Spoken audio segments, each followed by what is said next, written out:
وبركاته. الحمد لله رب العالمين وبه نستعين على أمور الدنيا والدين والصلاة والسلام على أشرف المرسلين سيدنا محمد وعلى آله وأصحابه أجمعين. سبحانك لا علم لنا إلا ما علمتنا إنك أنت العليم الحكيم. رب اشرح لي صدري ويسر لي أمري واحلل عقدة من لساني يفقهوا قولي. أما بعد فإن أصدق الحديث كتاب الله تعالى وخير الهدي هدي محمد صلى الله عليه وسلم وشر الأمور محدثاتها وكل محدثة بدعة وكل بدعة ضلالة وكل ضلالة في النار. Hadirin jamaah Majelis Maulid Simtud Durar yang dirahmati oleh Allah, alhamdulillah atas ma'unah dan inayah serta taufik daripada Allah, kita dapat hadir secara rutin di tempat ini setiap malam Jumat untuk kita sama-sama berzikir kepada Allah. Kemudian kita banyak berselawat dan menyebut nama baginda Rasulullah melalui perjalanan hidup beliau yang ditulis di dalam kitab Rawi Simtud Durar. Sesungguhnya kitab Maulid itu semuanya isinya sama. Isinya adalah menjelaskan perjalanan hidup baginda Rasulullah secara ringkas. Dan yang namanya setiap kitab Maulid itu pasti banyak kelebihan. Kenapa? Karena yang dibicarakan adalah manusia yang paling agung, manusia yang paling dicintai oleh Allah Subhanahu wa taala. Al-Imam Sufyan ibn Uyainah dia pernah berkata, "Inda dzikris salihin tanzilur rahmah." Ketika diceritakan tentang orang saleh maka turun rahmat. Nabi Muhammad adalah penghulunya orang saleh. Maka kalau kita membacakan kitab maulid ataupun rawi maulid apapun itu, termasuk diantaranya Simtud Durar, maka itu akan menurunkan banyak rahmat di tempat kita, akan turun banyak barokah di tempat kita. Maka kita yang membacanya juga pasti akan kebahagiaan barokah dan rahmat yang turun di majelis ini. Hadirin jamaah yang dirahmati Allah, tanpa terasa kita sudah masuk pada fasal yang ke-8. Artinya kita sudah separuh jalan membahas kitab Simtud Durar ini. InsyaAllah apa yang telah kita pelajari itu betul-betul sudah meresap di hati kita, dan kita bisa lebih menghayati dan memahami apa yang kita baca setiap malam Jumat itu. Karena tujuannya agar kita bisa meniru baginda Rasulullah sallallahu alaihi wasallam. Hadirin jamaah yang dirahmati Allah, malam ini kita masuk pada fasal yang ke-8. Wahina baraza. Ya, ini adalah fasal yang disebutkan setelah mahallul qiyam. Ya, mahallul qiyam kita tidak ulas karena di dalam mahallul qiyam itu semua isinya adalah puji-pujian, ya, sanjung-sanjungan. Maka kita memilih untuk menjelaskan lebih rinci fasal yang setelah itu, ya. Wahina baraza. Bismillahirrahmanirrahim. Qala Syekhul Musannif rahimahullahu taala wa ghafara lahu wa liwalidayhi wa limasyayikhihi wa nafa'ana bi ulumihi fid dharain amin. Radhiyallahu ankum qala radhiyallahu anhu. Wa hina baraza sallallahu alaihi wasallam min batni ummihi.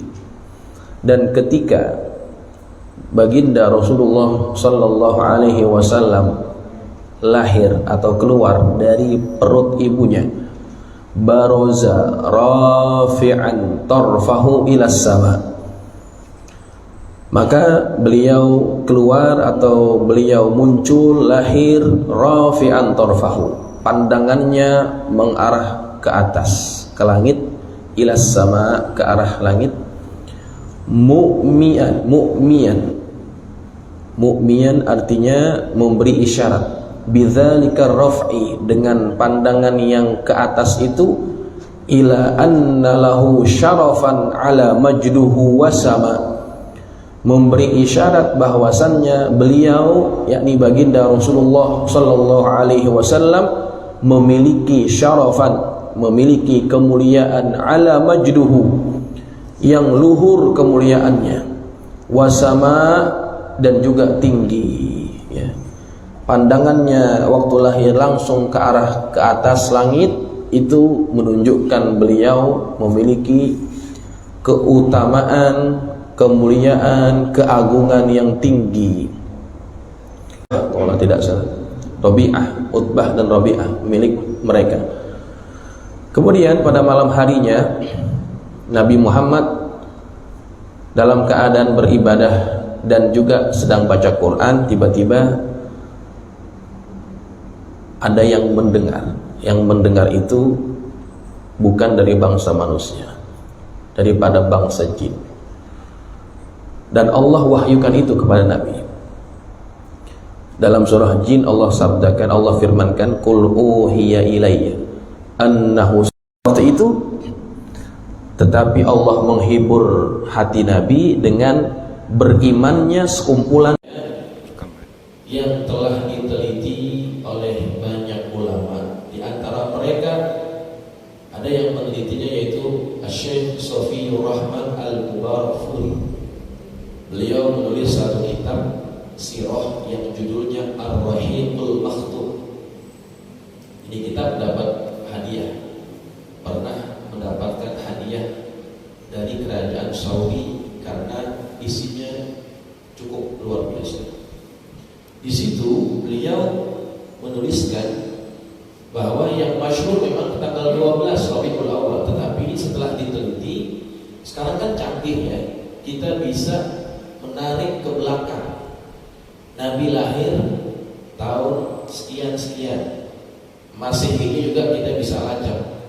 Ada riwayat yang menyebutkan itu. Nah, yang disepakati oleh para ulama itu Nabi lahirnya hari Isnin, itu sepakat. Karena hadis jelas. Kenapa Nabi disuruh puasa hari Senin?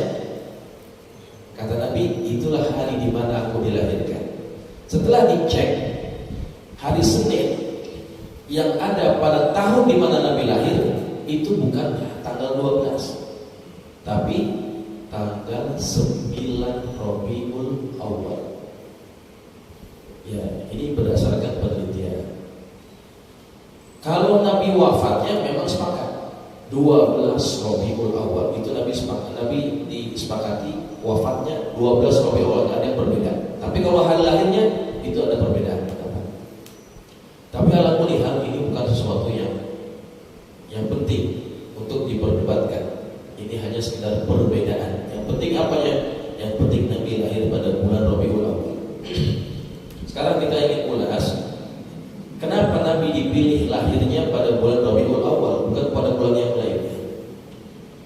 Al-Imam As-Suyuti di dalam kitabnya itu dia menyebutkan ada 4 alasan kenapa Nabi dipilih lahirnya bulan Rabiul Awal.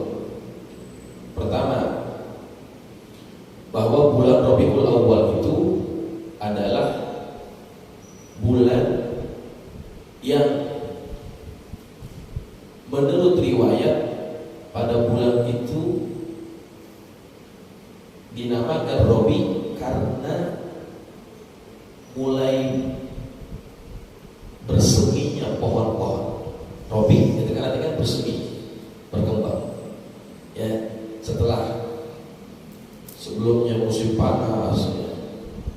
Nah kemudian ataupun musim dingin, ya, kemudian masuk ke musim semi, ya, musim semi itu cuacanya mulai enak. Kalau musim semi itu cuacanya mulai enak, maka bersemilah pada bulan itu pohon-pohon dan lain sebagainya. Nah, kenapa dipilihnya bulan Rabiul Awal? Karena orang Arab, yang pertama ya, orang Arab banyak mencari inspirasi itu pada bulan Rabiul Awal. Kenapa cari inspirasi pada bulan Rabiul Awal? Karena suasananya enak, nggak terlalu panas, nggak terlalu dingin, enak. Kalau mau cari sesuatu inspirasi enak pada bulan Rabiul Awal. Maka kelahiran Nabi diharapkan menjadi inspirasi kepada umat ini. Yang pertama. Yang kedua, bulan Rabiul Awal ini adalah bulan yang pertengahan. Artinya bukan pertengahan di tengah-tengah, pertengahan dari cuaca. Tidak terlalu panas, tidak terlalu dingin, tengah-tengah. Inilah di antara ciri agama yang dibawa oleh Nabi akhir zaman ini, yaitu agama yang pertengahan.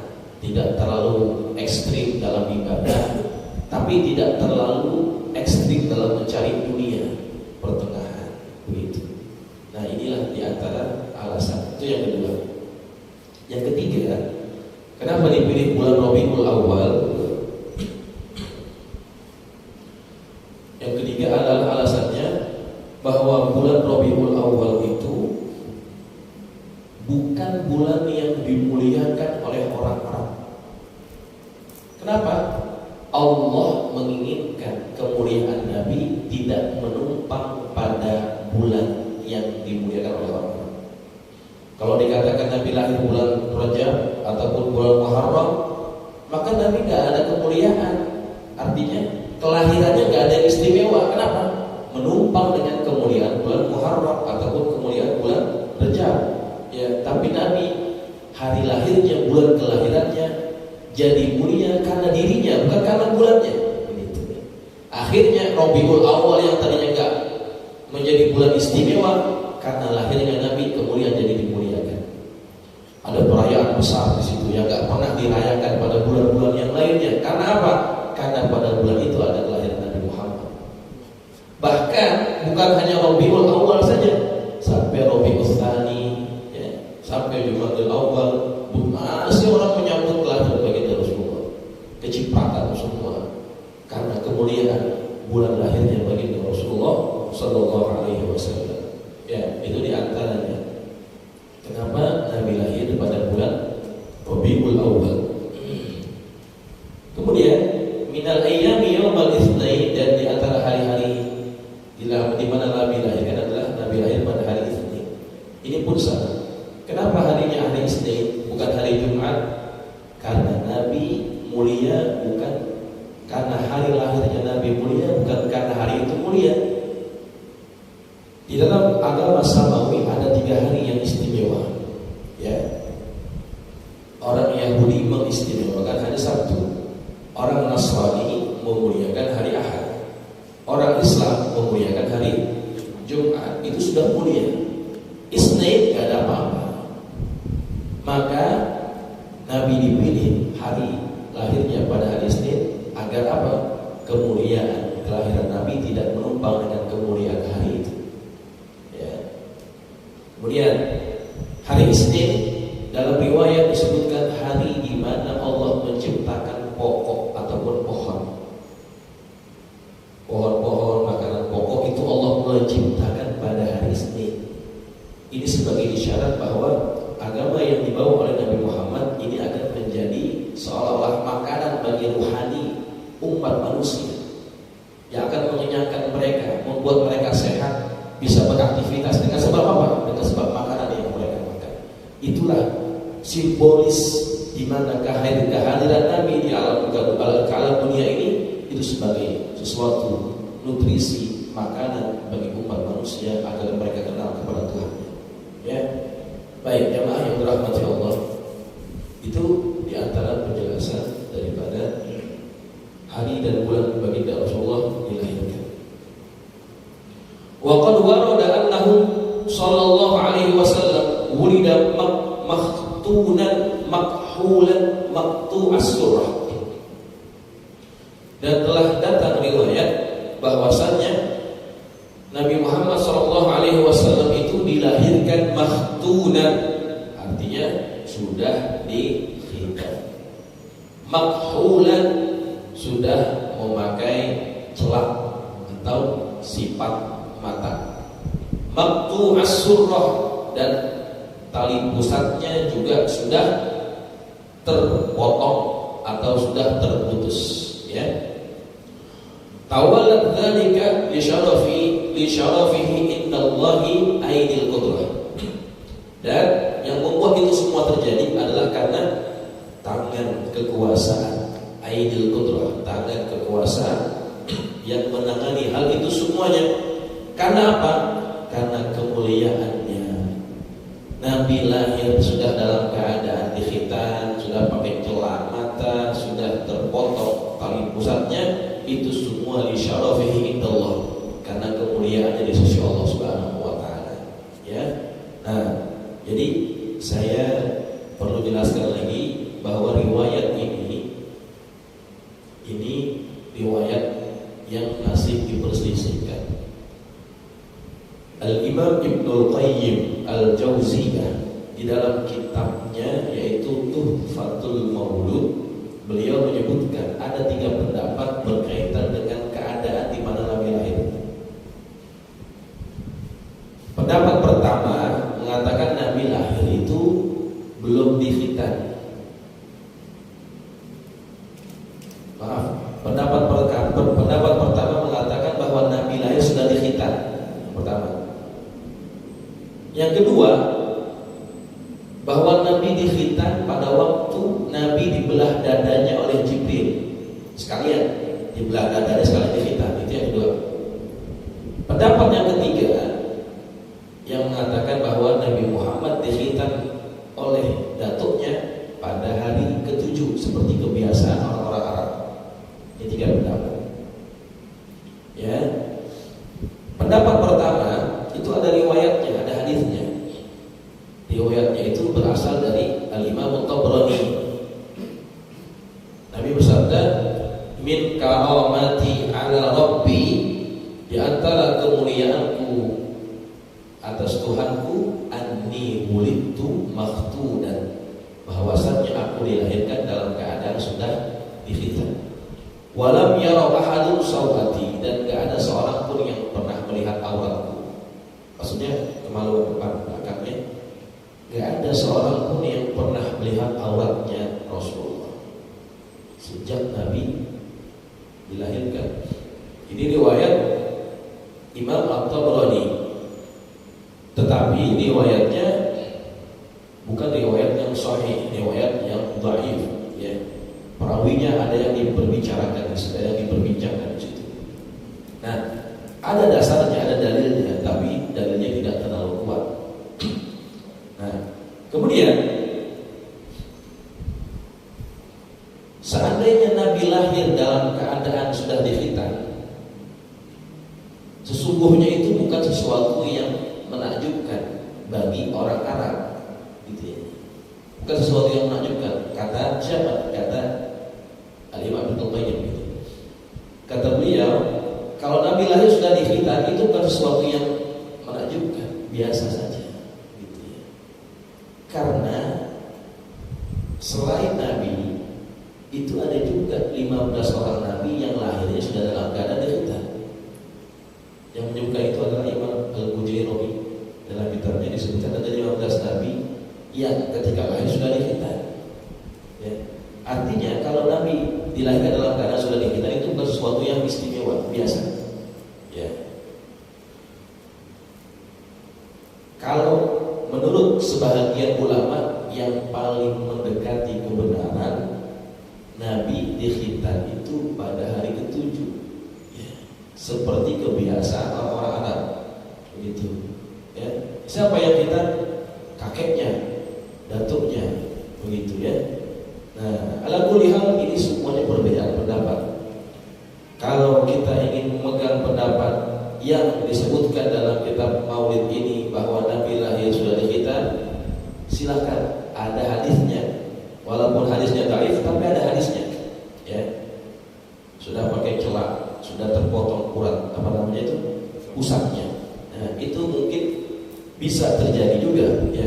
Itu bisa terjadi sebagai bentuk kemuliaan yang ada pada baginda Rasulullah Shallallahu Alaihi Wasallam, ya.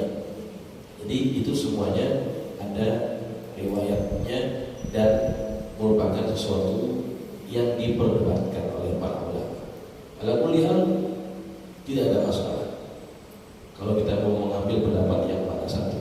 Cuma yang kedua tadi, bahwa Nabi di khitan waktu dibelah dadanya oleh Jibril, nah ini nggak pernah disebutkan dalam riwayat itu. Yang disebutkan adalah memang Nabi dibelek dadanya, ya, dibelek dadanya. Berapa kali Nabi dibelek dadanya?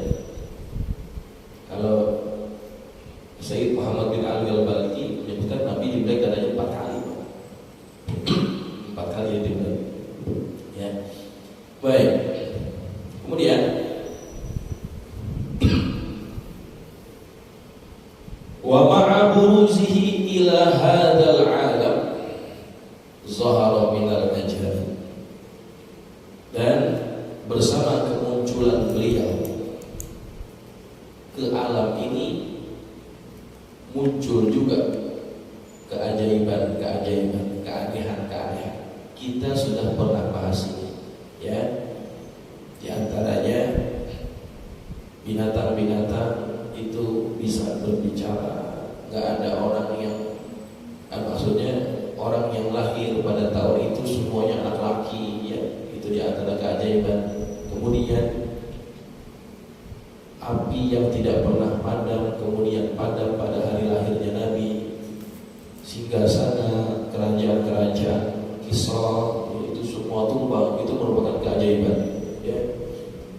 Ma yadullu ala annahu asyraful makhluqin wa afdalul habaib, yang menunjukkan bahwa beliau adalah makhluk yang paling mulia dan kekasih yang paling utama.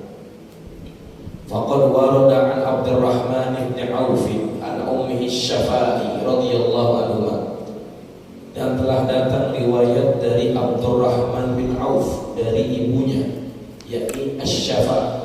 Nama ibunya Abdurrahman bin Auf adalah Asy-Syafa'. Dialah orang yang juga mengurusi Aminah sewaktu melahirkan. Dia boleh dibilang bidannya, gitu ya, di antara bidan yang nolongin Aminah waktu lahiran. Qalat, dia berkata, lamma waladat Aminatu radhiyallahu anha Rasulullah sallallahu alaihi wasallam, ketika Aminah melahirkan Rasulullah SAW, waqa'a ala yadayya, maka anak itu jatuh ke atas tanganku. Nabi Muhammad jatuh ke tangan Asy-Syafa'. Fastahalla,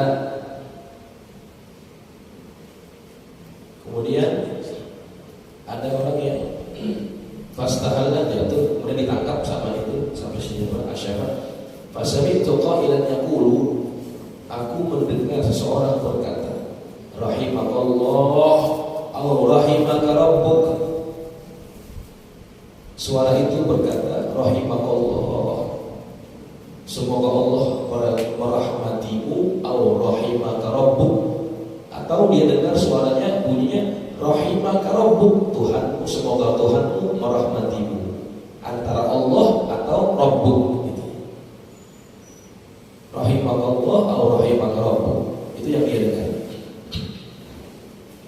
Qalat Asy-Syafa', maka Asy-Syafa' berkata, fa'adha'a lahu ma bainal masyriqi wal maghribi, maka teranglah sebab kelahiran Nabi Muhammad ini, ma bainal masyriqi wal maghrib, apa yang ada antara masyriq, timur, wal maghrib, dan barat, terang. Ketika Nabi lahir, timur barat semua terang. Hatta nasartu ila ba'di kusurir Rum, sehingga aku bisa melihat sebahagian istana Romawi. Insyaallah. Romawi kan di mana itu? Jauh ya. Yang paling dekat istana Romawi itu adanya di Syam. Syam itu jajahannya Romawi. Itu paling dekat. Maka ketika Nabi lahir bercahaya masyriq dan maghrib, timur dan barat, sehingga Syafa' bisa melihat sebahagian istananya Rom. Ya Allah, jauhnya. Orang kalau jalan ke Syam, ya, itu perlu waktu 30 hari, 30 malam. Jauhnya begitu, tapi bisa kelihatan karena terang. Kemudian Asy-Syafa' berkata, "Tsumma albastuhu," kemudian aku memakaikan pakaian kepada dia, kepada Nabi Muhammad. "Wa arja'tuhu," kemudian aku menidurkan dia. Falam anshab an ghasyiyatni zulmatun wa ru'bun wa qusya'rirah an yamini. Kemudian melekat kepada kegelapan itu ya. Kemudian kegelapan sudah mulai menyelimuti dan kemudian dia juga mulai merasa ketakutan sebab yang dari kanannya itu ada sesuatu di belah kanan. Fasami'tu qailan yaqulu, aku mendengar seorang yang berkata, "Aina dhahabta bihi?" Waktu dia nidurin Nabi Muhammad kecil, udah gelap itu waktunya. Artinya yang tadinya terang tiba-tiba udah gelap lagi. Dia makin takut karena dia dengar suara. Apa yang dikatakan? Aina dhahabta bihi? Kemana kau akan pergi membawa dia? Qala ilal maghrib. Suara itu berkata ke maghrib, ke arah barat. Kemudian fa'asfar zalika anni, hilanglah daripada aku itu suara yang tadi. Tsumma awadani ar-ru'bu, kemudian mendatangi lagi kepada aku ketakutan. Ya, tadinya udah hilang ketakutannya, datang lagi ketakutan. Wazulmatu al-qusya'rirah, dan juga kegelapan, dan juga al-qusya'rirah, artinya perasaan merinding gitu ya. Ketika suara yang tadi sudah gak kedengaran lagi, tiba-tiba dia merasa ketakutan lagi, gelap lagi, merinding lagi gitu. Adiyasari, sebab yang sebelah kiri, tadi yang kanan yang ngomong, yang kiri sekarang gitu ya. Yang kiri, apa yang dia dengar? Sami'tu qailan yaqulu, dia dengar seseorang berkata, "Aina dhahabta bihi?" Kemana engkau membawa dia? Qala ilal masyriq, aku membawa dia ke arah masyriq, ke arah timur. Dia membawanya ke arah timur. Dia dengar suara begitu, dia gak paham itu maksudnya apa. Qalat, maka Asy-Syafa' berkata, falam yazalil haditsu bihi, maka berterusan ya, menghampiriku ya, hal tersebut ala balik, kepada fikiranku, hatta ibta'athahu Allah, sehingga Allah mengutusnya. Artinya sampai Nabi mengutus Nabi Muhammad. Itu omongan, maksudnya terus menghantui fikirannya si Asy-Syafa'. Dia ingat betul-betul waktu Nabi lahir, kok ada yang ngomong dia akan dibawa ke barat, dia akan dibawa ke timur. Maksudnya apa? Itu gak hilang-hilang dari pikiran siapa? Pikirannya Asy-Syafa'. Hatta ibta'athallahu bih, sampai Nabi diutus oleh Allah Subhanahu wa taala. Barulah dia tahu, oh maksudnya timur dan barat itu artinya dakwah Nabi itu sampai ke barat, sampai ke timur, gitu maksudnya. Ya, kekuasaan Nabi sampai ke barat, sampai ke timur, gitu. Itulah yang dia baru faham. Fakuntu min awwalin nasi islaman, kata dia, aku menjadi orang yang mula-mula masuk Islam. Ya, begitu di Asy-Syafa' yang menyaksikan keajaiban sewaktu Nabi lahir. Wa kam tarjamatis sunnatu min azimil mu'jizah, dan berapa banyak penjelasan sunnah akan keagungan mu'jizatnya Rasulullah. Wa bahiril ayatil bayyinat, dan terangnya ayat yang jelas. Bima yaqdi bi'azimi syarafihi inda maulah, yang memastikan keagungan kemuliaan Nabi Muhammad di sisi Tuhannya, di sisi Allah. wa anna aina inayatihi fi kulli hinin tar'ah, dan sesungguhnya penjagaannya senantiasa di setiap waktu menjaga Nabi, wa annahu al-hadi ila siratil mustaqim, dan sesungguhnya beliau yang Nabi Muhammad adalah al-hadi yang memberikan petunjuk kepada apa? Ila siratil mustaqim, kepada jalan yang lurus. Jalan yang lurus maksudnya adalah agama Islam. Ya, kita baca ungkapan ini di dalam Fatihah. Ihdinas siratal mustaqim, bimbinglah kami ke jalan yang lurus. Nah, maka Nabi bagian daripada hidayah Allah kepada as-sirat al-mustaqim, kepada as-sirat al-mustaqim. Nah, jamaah, inilah penjelasan mengenai pasal yang ke-8 ini. Ya, proses di mana Nabi kita Muhammad sewaktu dilahirkan. Sedikit saya ingin tambahkan, ada riwayat tambahan. Jadi waktu Nabi Muhammad itu lahir, sebelum lahirnya ada seorang rahib yang bernama Is, namanya Is. Dia orang Syam. Dia berkata, sudah dekat waktunya, wahai orang-orang Mekah, akan kelahiran seseorang yang orang ini akan menundukkan bangsa Arab dan juga akan menguasai orang Ajam. Jadi dulahul Arab wa tabwaya blikul Ajam.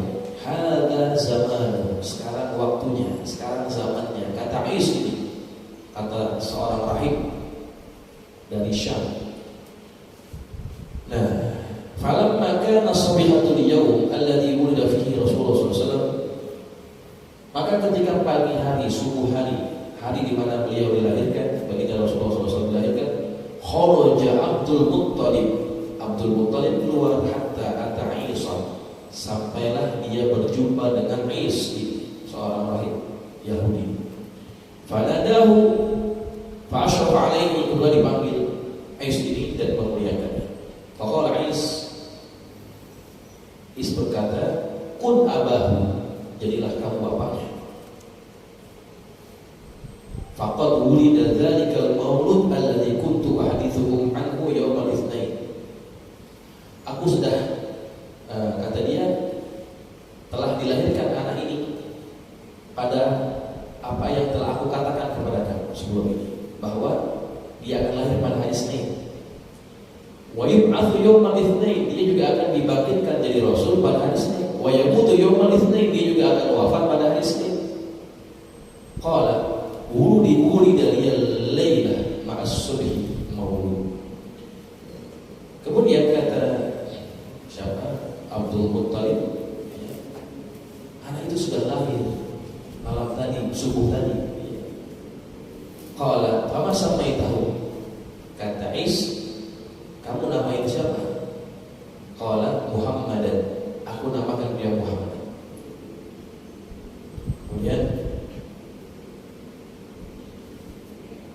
kata rahib ini, laqad kuntu ashtahi an yakuna hadzal maulud fiikum ahla hadzal bait bi thalathi khisalin, annahu tala'a najmul bariha wa annahu wulida al-yawm wa anna ismahu Muhammad.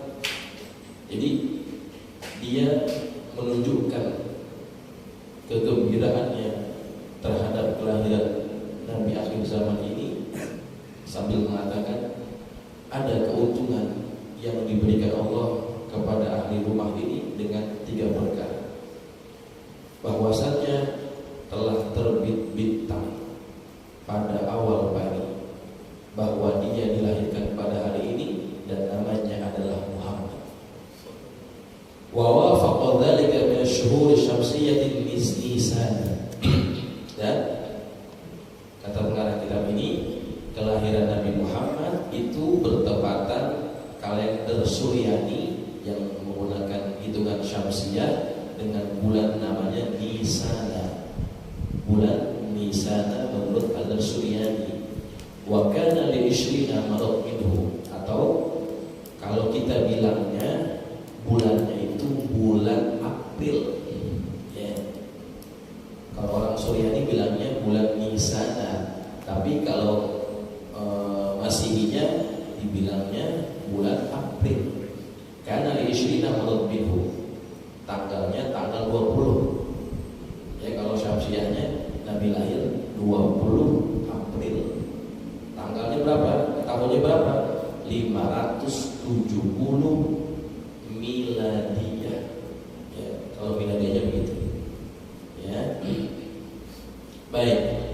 Sedikit lagi. Ada pendapat yang lain mengatakan ketika Nabi lahir itu ada seorang Yahudi yang dia juga pedagang, yang dia tahu ciri-ciri Nabi akhir zaman. Waktu Nabi lahir, dia teriak-teriak, "Ya ma'syara Quraisy, hal wulida fikumul lailata maulud?" Wahai orang-orang Quraisy, apakah ada yang lahir di antara kalian pada malam tadi? Qalu la na'lamu, kami enggak tahu. Qala, kata orang Yahudi ini, wulidal laila nabiyyu hadhihi al-ummatil akhirah, telah dilahirkan malam tadi Nabi kepada umat akhir zaman ini. Baina katifaihi alamah, di antara dua bahunya ada tanda. Baina katifaihi alamah, di antara dua bahunya ada tanda, tengah-tengah gitu. Fiha sya'aratun mutawatiratun ka'annahunna urfa faras, yang mana di tanda itu ada bulu-bulu halus seperti apa namanya? Seperti urfa faras, kayak apa namanya sih? Usah-usah kuda. Ya. Itu ada bulu yang melingkari di sekitar tanda kenabian. Jadi tanda kenabian itu seperti apa namanya sih? Kayak ada daging lebih sedikit, warnanya kuning keemasan, di sekitarnya ada rambut-rambut halus gitu. Fakhraju bil yahudi hatta adkhaluhu ala ummi. Maka Yahudi ini keluar bersama orang-orang ini, kemudian mereka memasukkan ke rumahnya ibunya Aminah. Faqalu akhrij lana ibnaki, coba keluarin anak kamu. Fakhrajtuhu, kemudian dikeluarkanlah. Wa kasyafu an zahri, dibuka belakangnya. Fara'atil kasyamah, maka dia melihat asyamah. Asyamah itu artinya bulu-bulu halus yang melingkari tanda. Fawaqa'al yahudiyyu maghsyiyan alaih, ketika dia lihat tanda itu ada, langsung pingsan dia. Itu ada qasidahnya. Ini qasidah orang dulu nih. Ya barqasyami ijril dhalami balligh salami ila Muhammad nabiyyun syamah lahu alamah haitsul ghamamah tudillu Ahmad Nabiyyur rahmah lahu, apa namanya? Nabiyyus syamah, nabi yang punya syamah. Syamah itu apa? Bulu halus yang melingkari tanda nabi. Lahu alamah, dia punya tanda. Nah, ketika Yahudi ini lihat ini tanda syamah itu ada pada Nabi akhir zaman, ada pada orang Quraisy ini, dia langsung pingsan. Falamma faqa, ketika dia sadar, faqalu, ditanyakan sama dia, malaka wailak, lo kenapa? Gitu, pingsan ketika lihat anak tadi. Zahabat, telah hilang sudah. Wallahi, demi Allah, an-nubuwwatu min Bani Israil, kenabian sudah pergi dari Bani Israil. Langsung pingsan dia ketika tahu bahwa Nabi akhir zaman bukan dari bangsanya, bukan dari Bani Israil, tapi dari bangsa Arab. Ditunggu-tunggu kelahirannya, sampai nyari-nyariin sampai ke Mekah.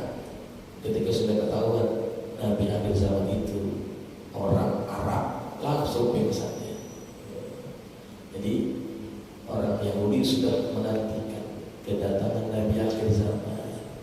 Ya, sudah dinanti-nanti, sudah ada orangnya, malah nggak beriman. Ya Allah, ya, kita beruntung ya. Kita beruntung kita lahir ke bumi ini sudah menjadi umat Nabi Muhammad yang beriman kepada baginda Rasulullah. Maka beruntunglah orang yang mengikuti Nabi akhir zaman ini. Orang Yahudi tahu Nabi ini Nabi akhir zaman yang pasti memang betul-betul utusan dari Allah. Tapi mereka karena ego gak mau mengikuti Nabi akhir zaman. Jamaah yang dirahmati Allah, mudah-mudahan bermanfaat. Alim kita malam ini. Al-Fatihah. Alhamdulillah.